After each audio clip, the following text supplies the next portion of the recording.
au Congo. Oui. Il m'avait déjà prophétisé sur l'éveil des consciences. Je ne sais pas, hein. L'autre fois, je t'ai écrit sur le commentaire. Je t'ai écrit sur le commentaire l'autre fois. En disant que je te cherchais un peu. Je te cherchais un peu. Bon, je ne sais pas comment t'écrire, hein. Je ne sais pas s'il y aura moyen de s'écrire un peu en privé. Parce que c'est très important. Je ne sais pas. Je vous écoute. Vous écrivez en privé et puis on va répondre au message. Voilà. Merci beaucoup, cher. Ouais, voilà, en privé, mais en privé, c'est. J'espère que tu as bloqué les messages en privé sur TikTok. Ah, je vais demander aux gens là de débloquer. Je crois que ceux qui ont ouvert ça, qui ont bloqué. Je vais demander aux débloquer. Mais j'ai d'autres comptes, à part la page Chocolat des filles officielles, il y a une autre page Chocolita de la maman. Donc vous pouvez aller écrire là-bas. Ah, ok. Ou sinon, je vais faire le tour pour te capter même mon commentaire. Oui. Voilà. Voilà, merci beaucoup, cher docteur. Je ne sais pas si c'est moi qui vous avez aligné, je peux parler aussi. Oui, allez-y. Oui, voilà. Merci beaucoup, c'est un plaisir pour moi cette nuit de tomber sur votre live. Je vous ai beaucoup cherché, mais je dois aller tout droit au but parce que je ne suis pas seul. Ça fait longtemps que je fais ma demande pour rejoindre ces lives. Oui. La première des choses, je te dis d'abord merci pour ce que vous faites, mais avant de poser mes 3 ou 4 questions, oui. Vous me recevez, cher Chocolat des filles? Oui, oui, je vous reçois. Allô? Je vous reçois. Cher Chocolat des filles, vous me recevez? J'ai 3 ou 4 questions. Oui, je vous reçois, voilà. Je vous reçois. Il y a 3 ou 4 mois, voilà, il y a 3 ou 4 mois que je fais un rêve où j'ai rêvé Chocolat des filles, mais ça fait 3 ou 4 mois. Je pense que vous avez déjà répondu à cette question dans une vidéo comme ça pour ne pas perdre encore le temps. Je pars tout droit au but. La première question est de savoir, vous nous parlez, c'est très bon parce que ça nous édifie et ainsi de suite. Vous parlez parfois de Dieu, mais où était-il? Donc avant que la terre existe, avant que tout ce que nous voyons maintenant existe, Dieu était où et il était comment? Il a été aussi créé par qui? Ça c'est la première question. Si vous me permettez de continuer encore à la deuxième question, je peux aller? Oui. Je peux continuer avec la deuxième question? Oui, allez-y. Allô? Voilà. Allez-y, allez-y. Bon, moi je suis un rationaliste, je ne crois pas. Ouais, je suis un rationaliste, je ne crois pas ni au christianisme, ainsi de suite. Je donne aussi mon point de vue à travers ou par une pensée logique. Bon, je parlais de Dieu. Et je suis en train de parler encore, parce que vous parlez aussi de la religion africaine. C'est très très important d'ailleurs. Vous allez voir que en Afrique, lorsque j'essaie de lire, au moins si je me suis trompé sur l'histoire de l'Égypte, on nous montre qu'ils croyaient à un dieu qui s'appelait Atumre, ou Dieu Soleil. Est-ce qu'il y a-t-il la différence entre Olodumare ou Niamey et Atumre? Parce que Atumre c'est aussi un dieu africain. Y a-t-il la différence entre ces deux dieux-là? Parce que j'ai été un peu confus. Je dis, bon, on peut croire à Atumre ou Niamey ou soit Olodumare. C'est aussi un dieu aussi africain. La troisième question, nous sommes nombreux. Troisième question est sur les péchés dans le jardin d'Éden entre Adam et Ève. Parce que j'ai essayé de partager avec un professeur qui venait d'Israël. On a fait un débat d'à peu près 3 ou 4 heures du temps comme ça. Est-ce que ces péchés-là étaient réellement le péché décrit dans la Bible ou soit c'était un autre péché? Donc je suis un peu confus, mais si vous me répondez, je ne dois pas parler jusqu'à attendre vos réponses et puis je peux poser la dernière question comme nous sommes nombreux à demander l'accord en live. Merci beaucoup, cher docteur. Merci beaucoup, cher frère. Ce sont des questions très pertinentes. Ce sont des questions qui touchent directement la cosmogonie africaine. Alors, donc la première question de savoir Dieu, où est-ce qu'il était et qui l'a créé. Bon, déjà, comme vous le savez, l'Afrique ne connaît pas le mot Dieu. Voilà, le mot Dieu est une invention récente. Hein? Donc, on est à 845 après Jésus-Christ, donc après le calendrier julien.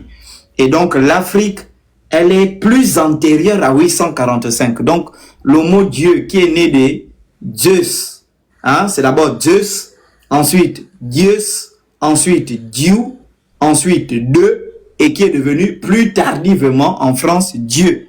Donc, on sait que Dieu est tiré de Zeus. Et donc, Zeus, c'est dans la mythologie grecque, c'est l'un des grands dieux du panthéon grec. Voilà, donc complètement la culture occidentale. Voilà. Or, nous, on ne connaît pas Dieu. Nous, comme vous l'avez invoqué, on a Amon-Ré en Égypte, Niamey dans les civilisations de l'Afrique de l'Est, Oludumare chez les Yoruba, Nzambia Pungu chez les Bantous, et ainsi de suite dans d'autres peuples. Alors, pour répondre à la question, où est-ce qu'il était? Donc déjà, Dieu, on le met de côté parce que, bon, Dieu renvoie à Zeus, inéluctablement. Et donc, en réalité, tous ceux qui adorent Dieu, ce sont les gens qui adorent Zeus.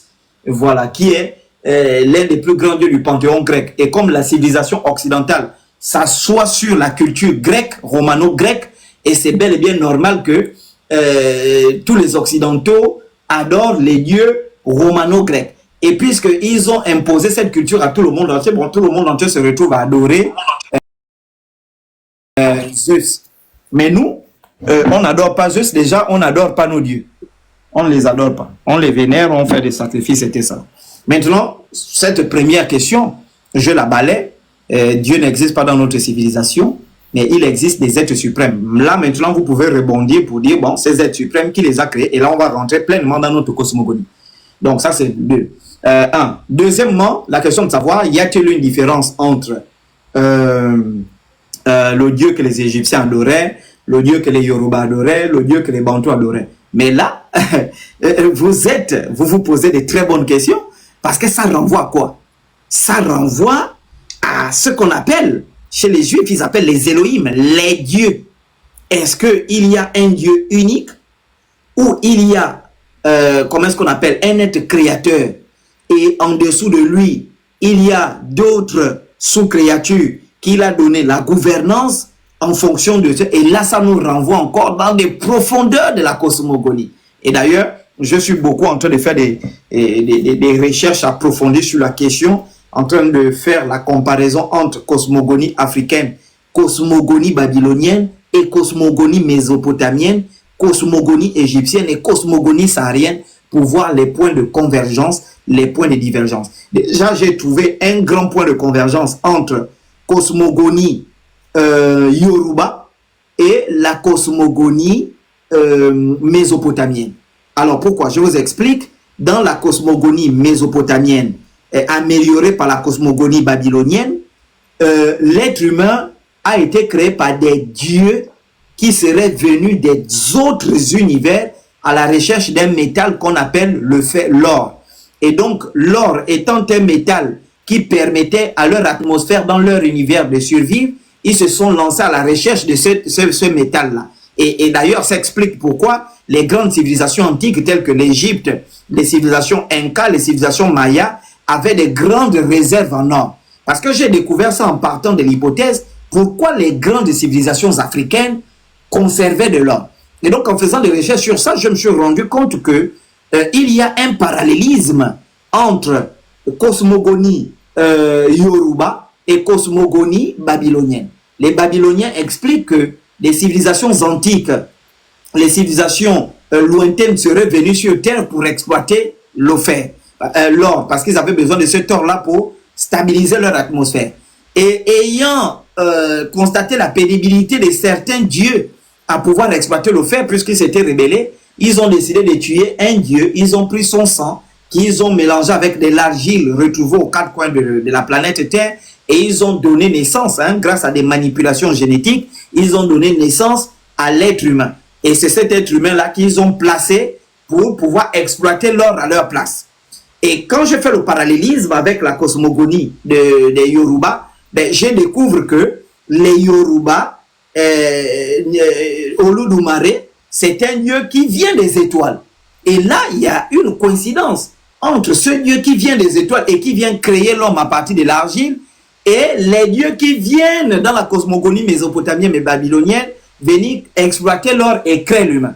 Donc, il y a déjà ce parallélisme-là. Et donc, la question qui est posée, c'est que est-ce que il y a une différence entre les deux. Donc c'est une question vraiment qu'il faut rentrer en profondeur dans la cosmogonie africaine pour vraiment comprendre, parce que c'est ça hein, le but des savants que nous sommes, c'est de vraiment comprendre la vérité, comprendre la réalité, n'est pas expliquer ou rechercher les choses religieusement, mais de comprendre vraiment qui nous sommes, quelles sont nos origines, qui sont nos créateurs, etc. Maintenant, pour revenir sur la dernière question, qui est la question du jardin d'Éden. Écoutez, le livre de Genèse était un plagiat. Et ça, retenez ça bien, vous pouvez en faire des recherches. C'est un plagiat de l'Enuma Elish babylonien. C'est complètement un plagiat de l'Enuma Elish. Et donc, Adam et Ève, c'est précisément la date à laquelle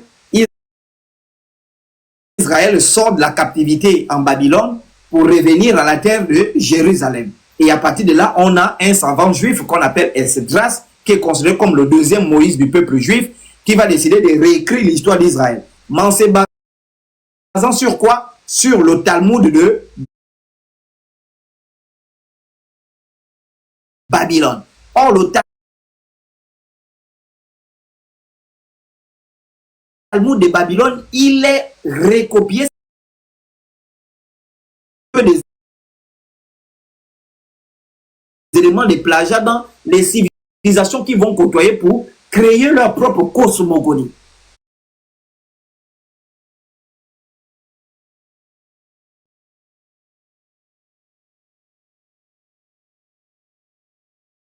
Magesh sur le déluge, mais vous allez constater que le livre de Genèse a été complètement plagié.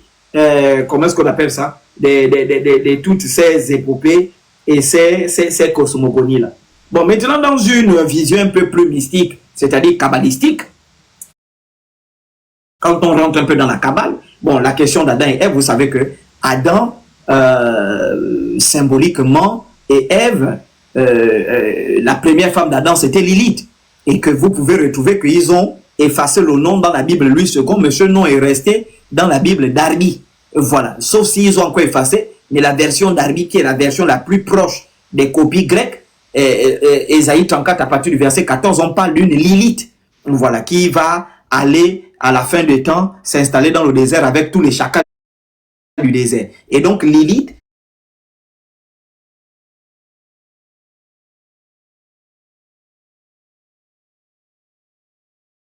dans la Kabbale, c'était la première femme d'Adam. Et donc, là encore, ça pose beaucoup de questions qui méritent beaucoup de recherches et beaucoup d'enseignements.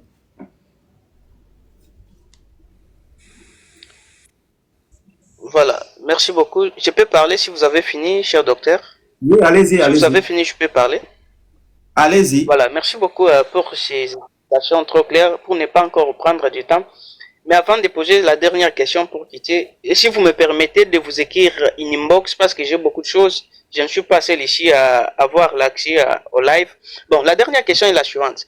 Est-ce qu'il existe-t-il un Dieu universel? Les noms, je veux savoir le nom de Dieu universel.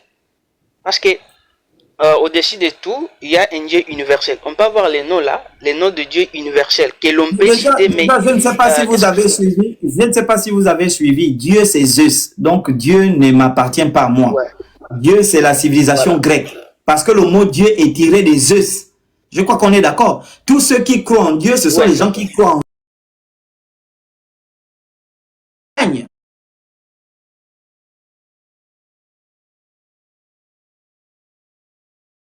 Qui était maître dans la physique. Voilà, une question.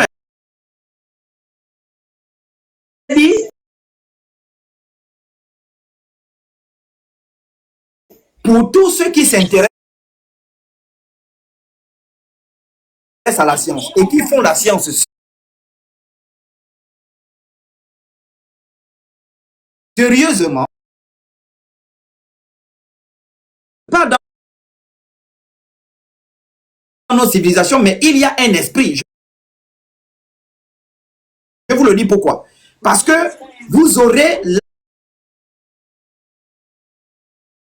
la même interprétation, la même thèse sera défendue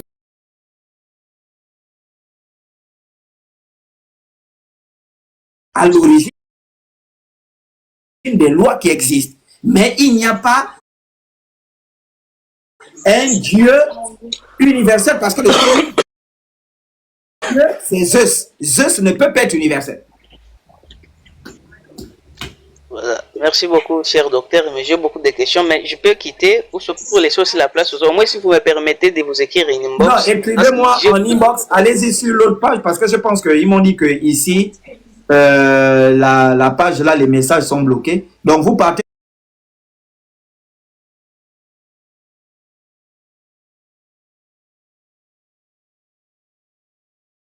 sur l'autre page chocolat.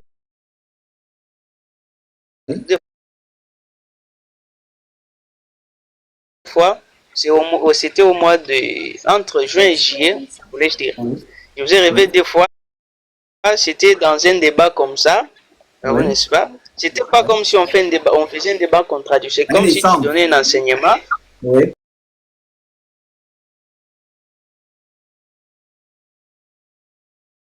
Voilà, tu donnais un enseignement comme ça à deux reprises. Oui. Mais je ne sais pas, bon, vous aviez répondu autrefois dans une vidéo que j'avais suivie, mais je ne sais pas. Aujourd'hui, on est face to face, je ne sais pas qu'est-ce que vous pouvez me dire. Comme ça, je dois vous écrire une inbox.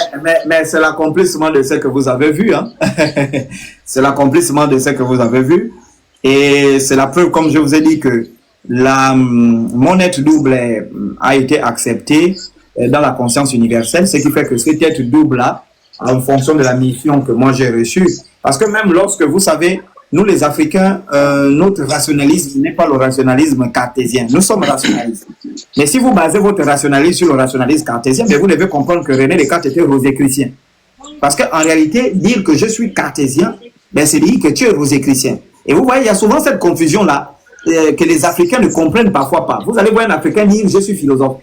Mais en réalité, on ne devient pas philosophe parce qu'on a lu quelques livres de philosophie. On est philosophe parce qu'on a été initié à des écoles de spiritualité.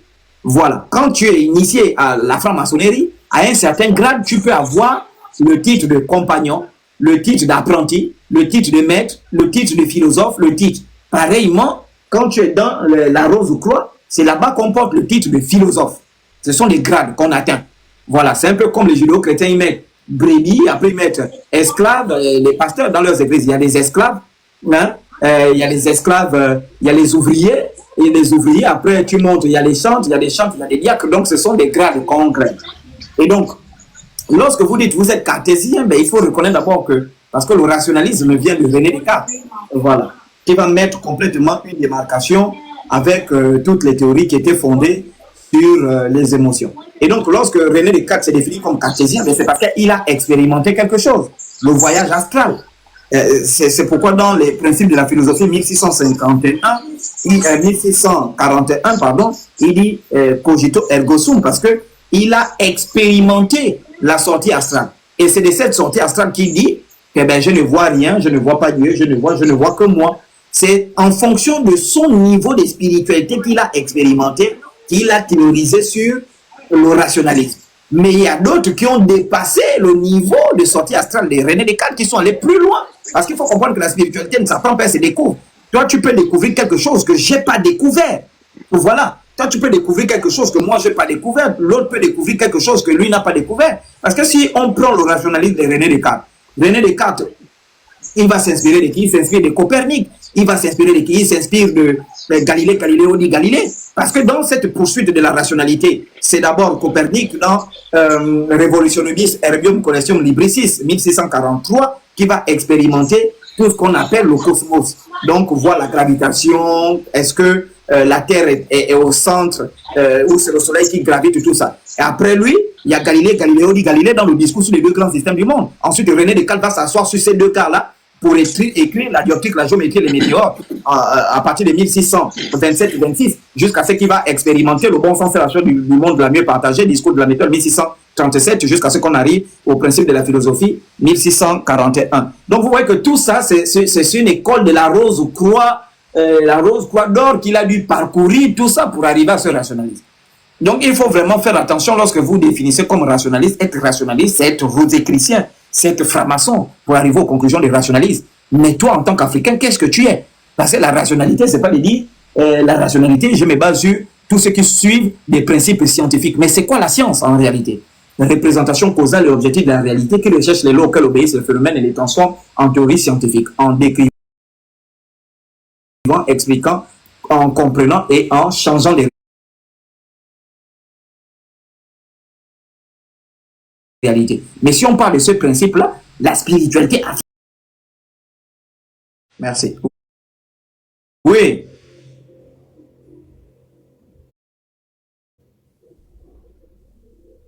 Ça, c'est qui?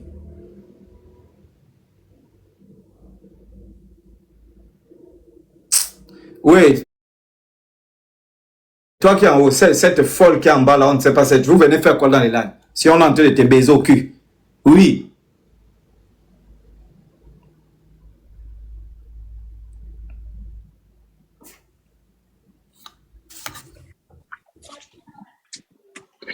Ah, vous m'entendez? Oui, on vous entend, oui. Bon, bonjour Chocolat. Bonjour. Bonsoir, je ne sais pas, enfin, dépendamment du fuseau horaire. J'ai juste une question concernant, j'essaie de de vous expliquer un peu qui je suis pour pouvoir poser ma question, comme ça vous allez pouvoir répondre par rapport à qui je suis. Donc je fais partie des Africains qui ont été déportés donc de leur continent. Donc on a déporté de l'Afrique vers les Outre-mer. Donc ma question est qu'est-ce que vous faites pour les Africains qui ont été déportés donc du continent africain? On a emmené donc aux Amériques, qui sont aujourd'hui complètement à côté de leurs ancêtres et qui ont complètement oublié qui ils étaient et qui sont devenus, on va dire, des nègres blancs. Donc ça, c'est juste ma question. Donc moi, j'aimerais bien que vous alliez donc chez nous pour pouvoir faire quelques conférences pour aider les nôtres à retrouver un peu leurs ancêtres, à retrouver un peu leurs croyances. Voilà, c'est pourquoi au lieu d'être des nègres blancs. Sans vous couper, ce sont les raisons des deux enseignements que je cherche à faire en Europe, que je vais donner en Europe, la cosmogonie africaine et la prière.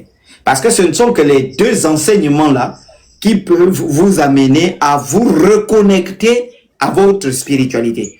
Parce que lorsque j'étais en France, j'ai reçu des personnes, par exemple des Noirs qui sont en Martinique, qui sont en Guadeloupe, mais qui ont été, normalement, sont des Noirs qui ont été déportés. Beaucoup vont expliquer que, voilà, j'ai été déporté, voilà, tout ça, et que ce que je suis ici, ce ne sont pas mes vrais ancêtres sont africains.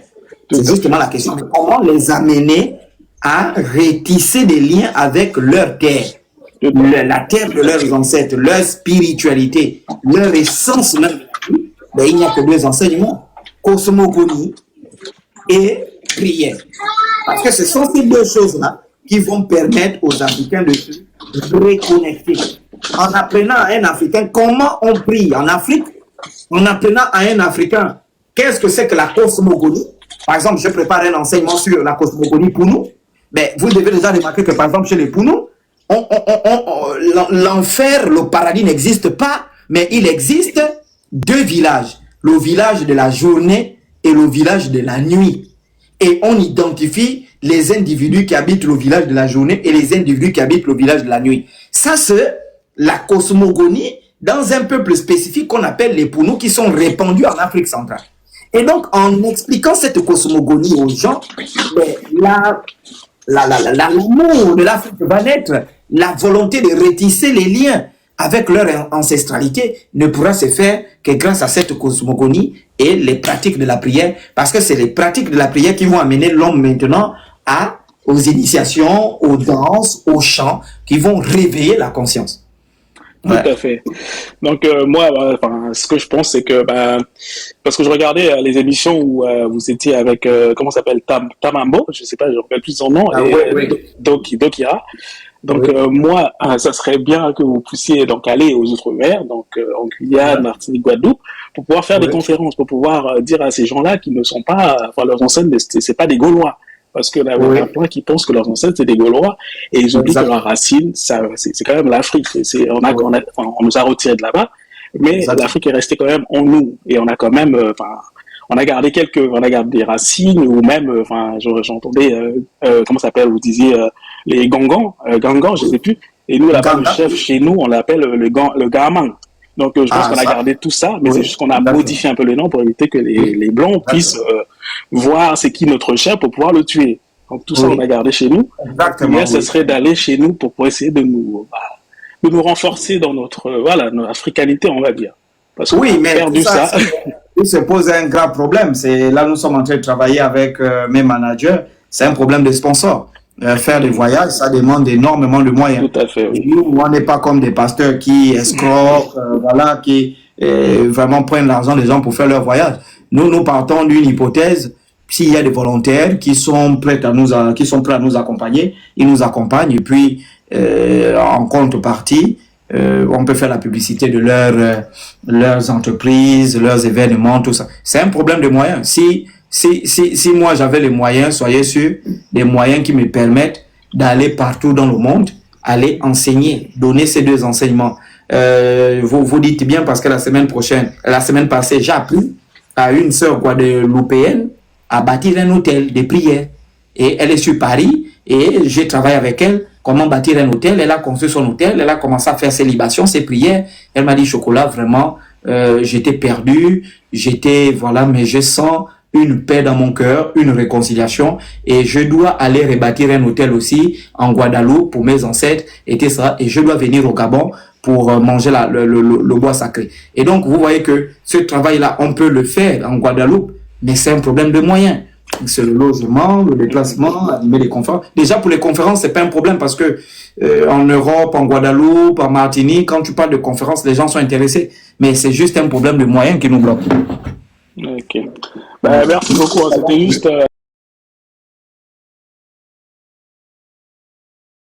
ma question parce que quand vous parlez d'Afrique, c'est pour que vous puissiez comprendre que l'Afrique, c'est pas que le continent, et que l'Afrique a été éparpillée malheureusement par l'esclavage et que il y a un peu partout. Même pas qu'ils sont, c'est un peu plus compliqué. Donc c'est pour ça que je parlais de ça. Merci beaucoup, frère. Et vraiment, on est ensemble dans les enseignements que les ancêtres nous guident pour ce noble combat que nous menons. Déjà, c'est une grande victoire ici. Il faut savoir, dans mon pays, on ne retrouve les églises que dans les grandes villes. Désormais, dans les petites provinces, tout ça, ils ne sont plus. C'est une grande victoire. Et donc, nous croyons que l'Africain va revenir à ses racines et pour le bien-être de l'Afrique. Merci de détruire les écoles et construire des écoles. Il faudrait détruire les églises et construire des écoles à la place. Les écoles, les hôpitaux, les centres de réappropriation de notre culture, ce sera mieux. Voilà. Merci beaucoup. Hein. Bon, les amis, je vais préparer. Donc, je vous annonce, dimanche, on aura un enseignement sur la chevelure. Voilà. Donc, il faut que je prépare cet enseignement pour vous. On aura un enseignement sur la chevelure. Et donc, dimanche matin, c'est l'enseignement que nous allons donner. Rappelez-moi ça pour que je n'oublie pas. Donc, si dimanche matin, on peut donner l'enseignement sur la chevelure. Et vous devez comprendre cet enseignement très important sur la question de la chevelure des Africains. Pourquoi un Africain ne doit pas couper ses cheveux n'importe comment? Pourquoi un Africain ne doit pas porter les cheveux importés n'importe comment? L'Africain, c'est la base, c'est l'une des bases de l'Africain. À côté de la mélanine, il y a la chevelure.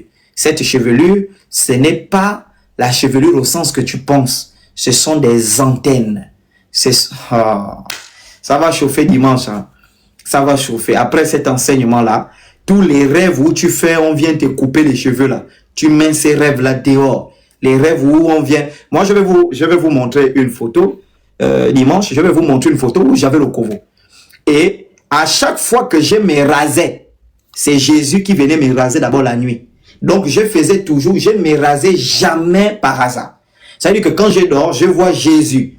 L'image de Jésus, hein, Jésus le blanc là, il vient, il me rase les cheveux, il me rase, et la journée quand je me réveille, je dois obligatoirement me coiffer. Et un jour, Jésus est venu pour me raser. J'ai dit non, aujourd'hui tu ne me rases pas. Il m'a dit je vais te raser. J'ai dit tu ne me rases pas. Et on s'est battu entre Jésus et moi. J'ai frappé ce Jésus-là mal, bien bastonné. Et c'est quand j'ai frappé ce gars-là, il n'est plus jamais revenu me raser les cheveux. Et c'est depuis ce jour-là que je ne me suis plus jamais coiffé. La chevelure que vous voyez là, ça fait pratiquement 5 ans ou 6 ans, je n'ai plus jamais coiffé ça. Vous voyez, je taille parfois parce que c'est difficile à peigner. Je taille. Mais je ne coiffe plus. Depuis que j'avais frappé ce Jésus, bien frappé dans le rêve. Donc vous devez comprendre et je vais vous expliquer, ça c'est une expérience personnelle, et je vais vous expliquer les effets que j'ai commencé à ressentir quand j'avais les cheveux coupés, parce que moi, mon papa, il interdisait qu'on me coupe les cheveux.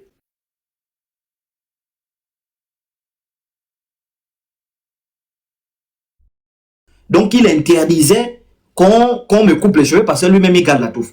Maintenant, quand dans certains rites initiatiques, on m'a rasé et j'ai laissé les cheveux pousser. Après, à l'école, on m'a rasé. Et je vais vous montrer avant, quand j'ai gardé les cheveux, après qu'on m'a coupé les cheveux et après, quand ma chevelure a repoussé, quels sont les effets. Voilà. Donc, vous devez comprendre, ce sont des très bons enseignements sur la question de la chevelure. Et nous devons parler de ça pour fortifier les Africains. Les Africains doivent apprendre à garder leur chevelure. Ils ne doivent pas couper leur chevelure pour le bien-être des Africains. Merci beaucoup d'avoir accepté. Lui là, c'est qui? Merci beaucoup d'avoir assisté à cela. C'est vrai que c'était tellement embrouillé. Hein? Comme demain, je dois aller, j'ai des travaux à faire demain et j'ai des réunions. Donc, j'avais complètement oublié de programmer tout ça. Ce qui fait que là même, je dois faire des dépôts, programmer des réunions très tôt le matin. Mais je vais mieux m'organiser pour le live de samedi, dimanche, au moins dimanche. On n'aura pas de problème. Oui, c'est qui? Allô, bonsoir Chocolat. Bonsoir. J'ai environ, merci beaucoup d'abord, merci beaucoup de m'avoir monter pour le live. J'ai environ 3 questions à vous poser. Allez-y. La première question, vous parlez souvent de l'animisme et tout, que nous devons revenir à la croix de nos ancêtres pour l'évolution de notre continent ainsi que de nos sociétés africaines. Mais ma question est, est-ce que un peuple, une nation peut réellement se développer grâce à la religion ou bien grâce à son authentification? Et la deuxième question est, en Amérique, aux États-Unis, au début, aux États-Unis, il y avait des peuples autochtones. Mais ces peuples autochtones-là, eux aussi, ils ont eu à subir la colonisation par la venue de Christophe Colomb et les autres. Et les États-Unis, au début de leur règne, ils étaient chrétiens. Et après, ils sont devenus athées, etc., etc. Mais ils ont commencé par le christianisme et ils se sont développés grâce à ça. Et la troisième question aussi touche notamment le cas de l'Éthiopie, pays africain qui n'a jamais été colonisé. Ils se sont battus pour lutter contre la colonisation, mais aujourd'hui, ils ne sont pas différents des restes des pays africains. Donc on se demande, est-ce que c'est vrai, le développement de l'Afrique doit nécessairement dépendre de la religion qui est l'animisme ou d'autres paramètres encore? D'accord, merci. Je vais commencer par la dernière question. C'est une erreur très grave de penser que l'Éthiopie n'a jamais été colonisée. C'est une erreur historique très grave. Très grave. Hein? Alors pourquoi? Parce que penser que l'Éthiopie n'a jamais été colonisée, c'est ignorer gravement l'histoire. Je vais vous donner quelques pistes que vous irez faire des recherches.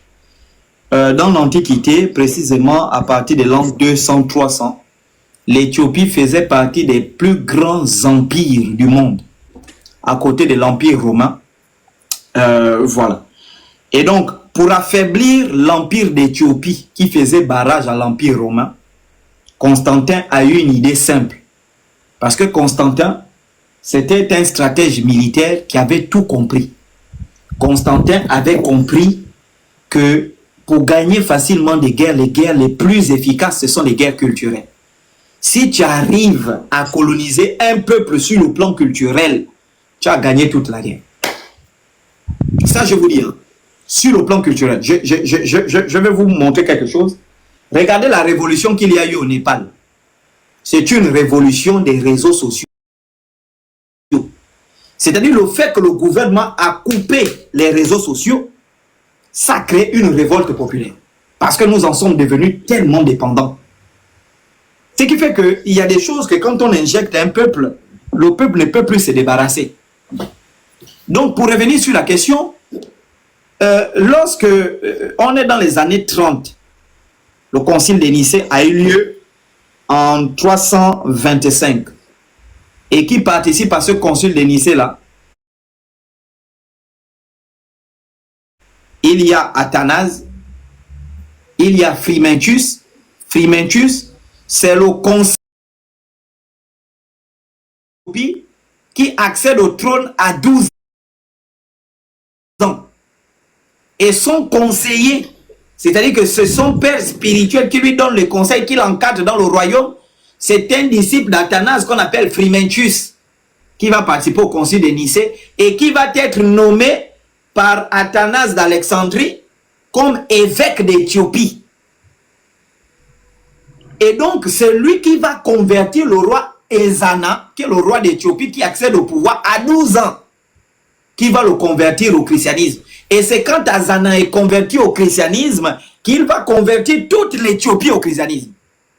Cette histoire-là, vous ignorez. Et quand l'Éthiopie va être convertie au christianisme, l'Éthiopie va s'affaiblir. L'Éthiopie va commencer à se disloquer en interne. Et je t'informe qu'au 9e siècle, c'est une femme qui va mener une révolution contre la dynastie chrétienne pour chasser tous les chrétiens. Et à partir de là, le christianisme éthiopien va prendre une autre tournure. Il va s'ancrer sur les traditions éthiopiennes. Ça, c'est l'histoire que vous ignorez. Mais pourtant, cette histoire existe. Et c'est pourquoi venir dire que l'Éthiopie n'a jamais été colonisée, mais c'est ignorer complètement l'histoire de l'Éthiopie. Et c'est Thomas Sankara qui le disait en 1987, la colonisation la plus efficace, c'est la colonisation culturelle.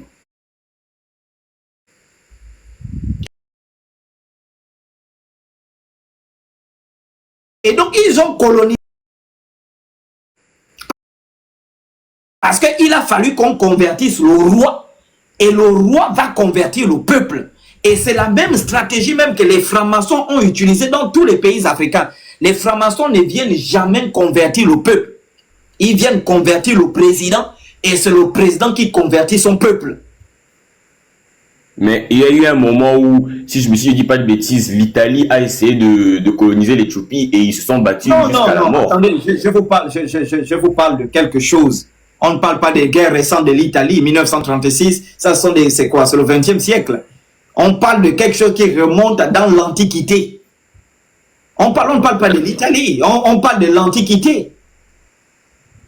En Éthiopie, on parle quelle langue? Ah bon, j'en ai pas la langue officielle de l'Éthiopie. Ah, j'en ai pas la moindre idée en fait. Non, mais il faut avoir la moindre idée quand vous venez dire que le pays n'a jamais été colonisé. Parce que si le pays n'a pas été colonisé sur le plan politique, le pays a été colonisé sur le plan culturel. Si le pays n'a pas été colonisé sur le plan culturel, le pays peut être colonisé sur le plan linguistique. La Chine a été colonisée, la Chine parle le mandarin et l'anglais. Mais comment les Éthiopiens parlent l'anglais? Ça veut dire qu'il y a eu la colonisation culturelle. Si la langue officielle c'est l'anglais, c'est qu'il y a eu une colonisation culturelle. Donc ça c'est la première chose. Parce que quand on parle de l'Éthiopie n'a jamais été colonisée, ça veut dire qu'ils parlent leur propre langue, ils ont leur propre monnaie et ils imposent ça au monde entier.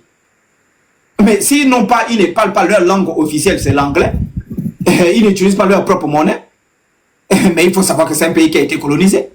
Le problème c'est que vous voyez, vous avez plus les regards sur colonisation militaire, colonisation religieuse, ce qui n'est pas le cas. On peut coloniser un peuple sur le plan technologique, on peut coloniser un peuple sur le plan linguistique, sans pourtant toucher à sa politique ni à l'armée. Puisque c'est la colonisation la plus efficace. Donc ça c'est un. Il y a certains pays où l'islam n'est jamais arrivé. On va dire quoi? Les Arabes ne sont jamais arrivés pour coloniser ces pays-là. Ils ne sont jamais arrivés, ils n'ont jamais mis pied. Mais ils ont envoyé des missionnaires qui ont commencé à coloniser. Tous ces pays sont devenus musulmans sans passer par la force. Ni l'armée, ni rien. Donc ça, je vous renvoie à aller faire des recherches déjà sur l'histoire de l'Éthiopie. Voilà. Ensuite, deuxièmement, la question que vous avez posée, c'est la première, je pense. Est-ce que la religion permet de développer un pays? Voilà. La religion permet de développer un pays, oui. Ça, je te réponds. la religion permet de développer un pays si la religion là appartient aux autochtones de ce pays-là. Je prends un exemple. La plupart des pays arabes où l'islam est né sont des pays qui se développent parce que ça appartient à ces peuples-là. Maintenant, quand on prend cette religion et on la délocalise à d'autres peuples, puisque les autres peuples ont leur culture qui n'est pas conforme à la réalité de cette religion-là, puisque cette religion-là va apporter la culture importée, va apporter d'autres religions, va apporter d'autres principes qui ne seront pas compatibles avec le peuple qui va recevoir parce que eux, ils ont leur propre valeur, leur propre culture, ça va les amener dans l'aliénation. Ça va permettre au peuple inventeur de la religion de dominer les peuples qui vont recevoir la religion exportée. Mais en quoi est-ce que les religions, parce qu'une civilisation, je sais qu'elle est constituée de plusieurs éléments. Je ne sais pas si vous comprenez ce qu'on vous explique. Je vous explique, je vous prends des exemples vrais. Le Vatican est le berceau du catholicisme. Le Vatican est un pays développé. L'Italie fait partie des pays développés. Toutes les civilisations occidentales qui se définissent comme chrétiennes sont des pays qui sont développés. Parce que ce sont eux qui ont créé, qui ont fabriqué ces religions-là. L'Arabie Saoudite, qui est le berceau de l'islam, c'est un pays développé. Montre-moi un seul pays africain qui est islamisé, qui est développé. Un seul. Ben, il y a le Maroc. Mais le Maroc, c'est un pays arabe. Toi, tu me parles de quoi? Le Maroc, c'est un pays arabe. Tu ne connais pas le nombre de pays arabes. Il y a 11 pays arabes dans le monde. Tu ne sais pas que les Marocains sont des arabes? Et que le roi du Maroc fait partie des descendants de Mahomet? Mais ce sont des Africains aussi. Mais il me raconte quoi? Je vais te faire descendre du lac. Tu es tellement nul. Qu'est-ce que tu appelles sont des Africains? Qu'est-ce que tu appelles? Ce sont des Africains. Ce sont des Arabes qui se retrouvent dans le continent africain. Avant qu'il y ait la tectonique des plaques, tous les continents étaient collés. Mais qu'est-ce que tu me parles? Les Brésiliens sont des Africains?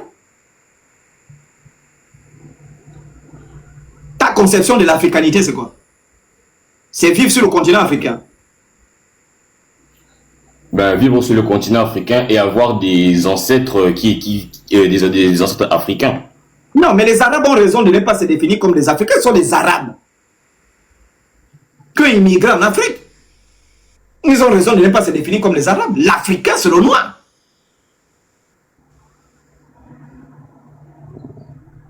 Ça, c'est ce qu'il faut comprendre. Et donc, le Maroc, c'est un pays d'abord arabe. Ça, ce sont des choses qu'il faut comprendre. C'est un pays arabe. D'accord. Donc, pour revenir sur la question, l'Africain, c'est le noir, le 666. C'est ça, l'Africain. C'est le 666, la mélanine. La preuve, c'est que vos Arabes, là, les Marocains, là, ils vous prennent comme des esclaves. Ils appellent les Noirs esclaves. L'Africain, c'est d'abord le 666, c'est ça. Hein, la mélanine, l'Africain. Donc, ça, c'est d'abord un. Donc, pour revenir sur la question, la religion peut développer le peuple qui est inventeur de cette religion-là.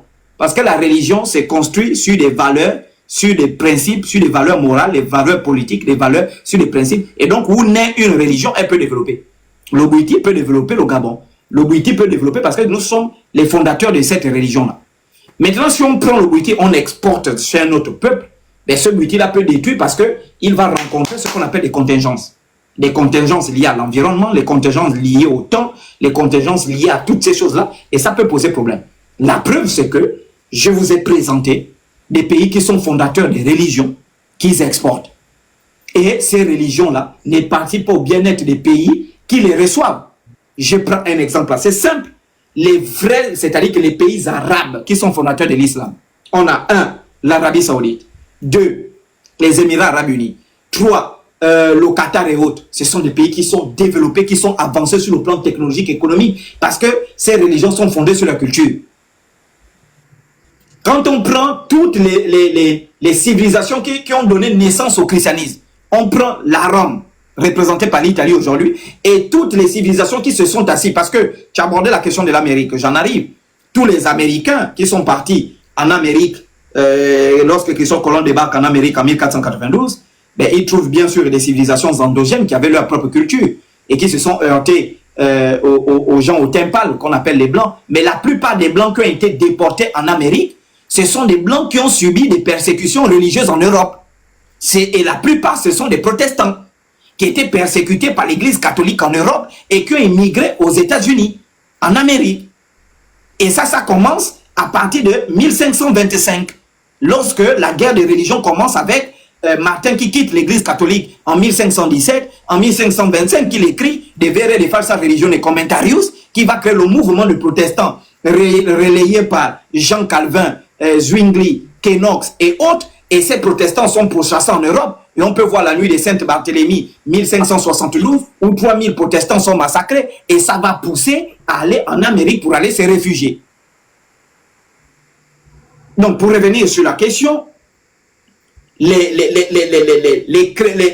Européens qui migrent aux États-Unis, ils sont d'abord fondateurs du christianisme en Europe. Et donc, quand ils partent aux États-Unis, ils sont les fondateurs du christianisme. Et c'est normal que dans leurs principes, notamment le calvinisme, si vous lisez Institution de la religion chrétienne 1543, Jean Calvin, lui, il va partir de la théorie de la destination, la prédestination, en disant tous ceux qui sont pauvres, ben, ce sont les gens qui sont prédestinés à aller en enfer. Et les riches, ce sont les gens qui sont prédestinés à aller au ciel. Et donc, partant de cette culture calviniste, beaucoup les chrétiens vont se lancer dans le développement, tout ça, mais ce sont d'abord des blancs européens qui sont persécutés en Europe par l'Église catholique. Parce que l'Église catholique persécute à la fois la franc-maçonnerie, la franc-maçonnerie qui découvre leurs secrets parce que ce sont les constructeurs de leur temple et qui refusent de payer les francs-maçons fuient avec leurs secrets et ils persécutent, ils taxent la franc-maçonnerie d'hérésie.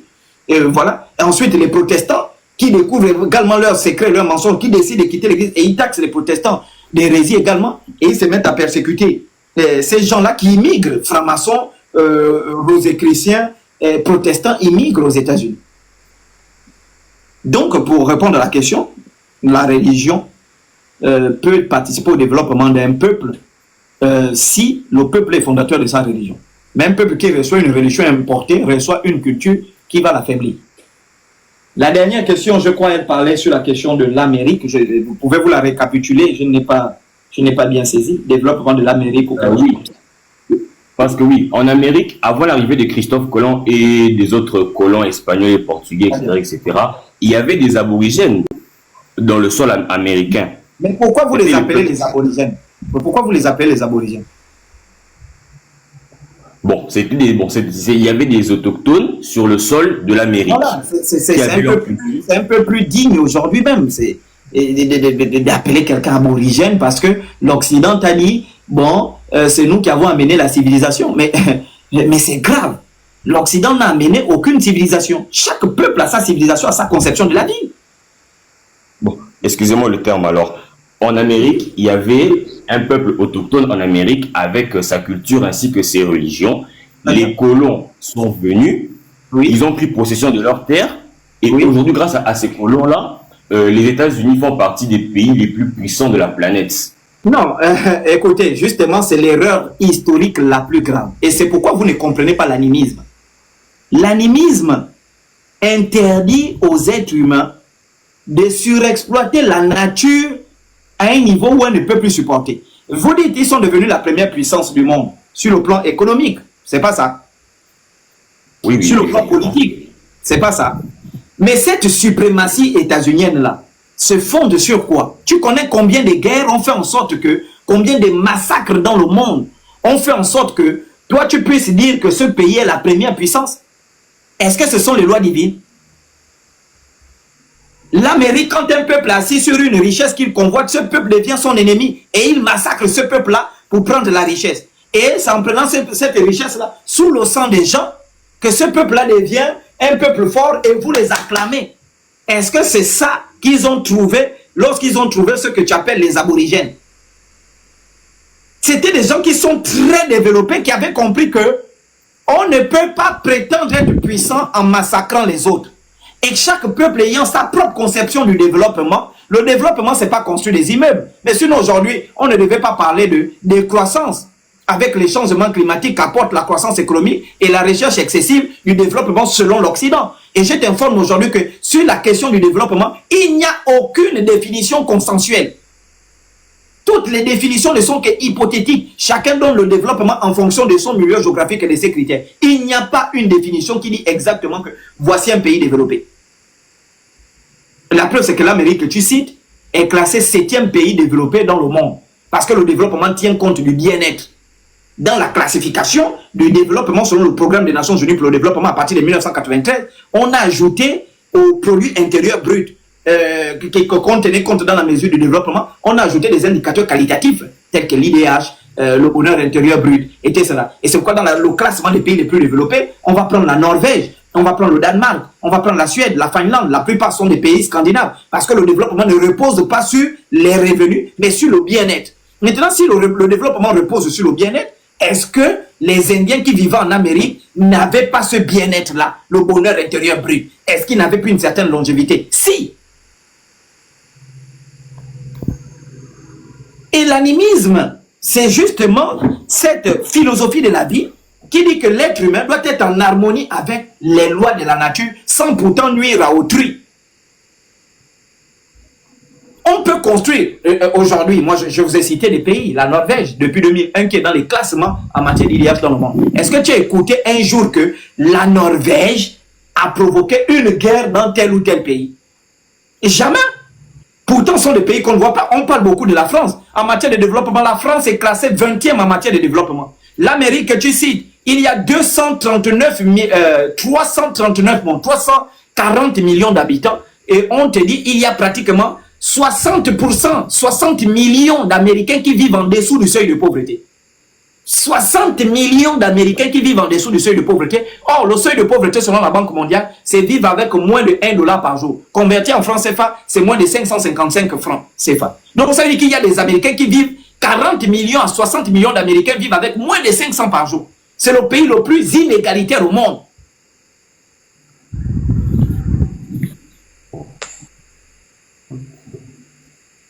Tout ça, c'est la matrice qui vous présente la face cachée du mal. Parce que vous mesurez la valeur d'un peuple, la valeur d'un pays, par ce qu'il détient comme richesse, par ce qu'il détient comme ceci. Mais aujourd'hui, vous avez des pays dont on n'entend jamais presque parler. Même la Suisse, dont on entend beaucoup parler, la Suisse est classée 4e pays en matière de développement. Les deux pays qui se disputent la classe depuis pratiquement 30 ans, c'est la Norvège et le Danemark, qui sont les pays les plus développés où on atteint le bonheur intérieur brut. Mais ce sont des pays qui ne dominent pas les gens sur le plan politique, ce sont des pays qui ne dominent pas les gens sur le plan. Ils sont chez eux, ils ont appris à construire leur pays en respectant les valeurs des autres. Et c'est terminé, ils sont développés. Donc il faut revoir votre redéfinition du développement avant d'accuser le retard du développement africain à l'animisme ou l'accuser le retard du... enfin, je ne peux même pas parler du retard de développement parce que dans votre question, quand on l'observe, vous voulez aboutir à ce que, bon, les Indiens étaient en Amérique, ils n'avaient rien fait pour l'Amérique, mais ce sont les Américains qui ont apporté un développement. Ah bon? Et les pyramides qu'on retrouve là, au Mexique, tracées, alignées avec précision sur les étoiles. Les mêmes pyramides, on les retrouve en Égypte, les mêmes pyramides, on les retrouve, mais qui les a tracées? C'est parce que vous avez une conception du développement à l'Occident. Mais si vous avez la conception du développement, que le développement repose sur le bien-être, ben les pygmées ici au Gabon qui marchent avec les caches sexes sont plus heureux que vous et moi qui vivons en ville. Parce qu'ils ne connaissent pas le chômage. La notion du chômage n'existe pas. Ils sont dans le communautarisme. On tue un animal, tout le monde mange. Ils ne connaissent pas certaines maladies. Le sida, ils ne connaissent pas. Ils ne connaissent pas le cancer. Ils ne connaissent pas les AVC. Ils ne connaissent pas. Ils ne connaissent pas le diabète. Ils ne connaissent pas toutes ces choses-là. Pourtant, vous allez trouver qu'ils sont moins développés que vous. Mais dans leur conception, vous approchez pas des bantous. Eux, ils amènent le péché, la saleté partout où ils passent. Parce que dans leur conception du développement, ben, le développement, c'est pas détruire la forêt. Le développement. Combien d'Indiens ont utilisé la bombe atomique pour massacrer les gens à Hiroshima et Nagasaki entre le 6 et le 9 août 1945?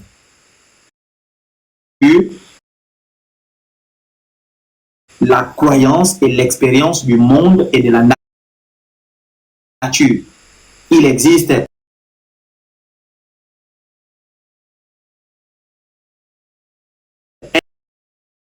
on peut chercher enfin le bien-être sans pourtant nuire à autrui. Et un musulman qu'on appelle la Chine, qui n'a pas de base aérienne. C'est un pays qui a été colonisé par le Japon.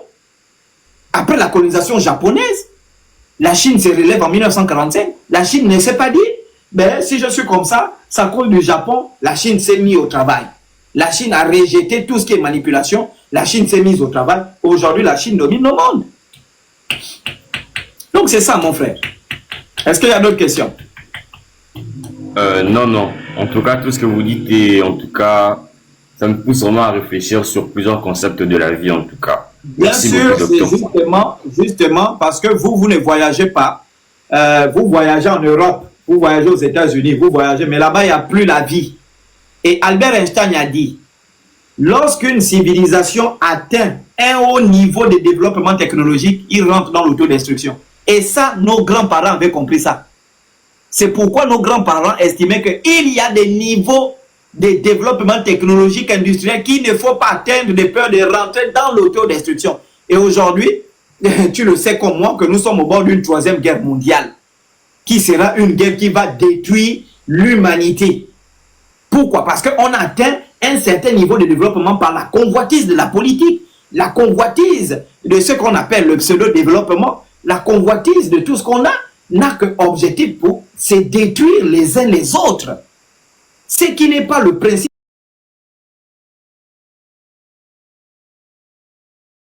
premier de l'animisme. Regarde l'objectif de toutes les religions. Les religions font des hommes les ennemis les uns des autres. Les religions font du père l'ennemi de sa femme, du père l'ennemi de son fils et de sa fille. La religion fait de la fille l'ennemi de sa mère. Ce qui n'est pas la chose de l'animisme.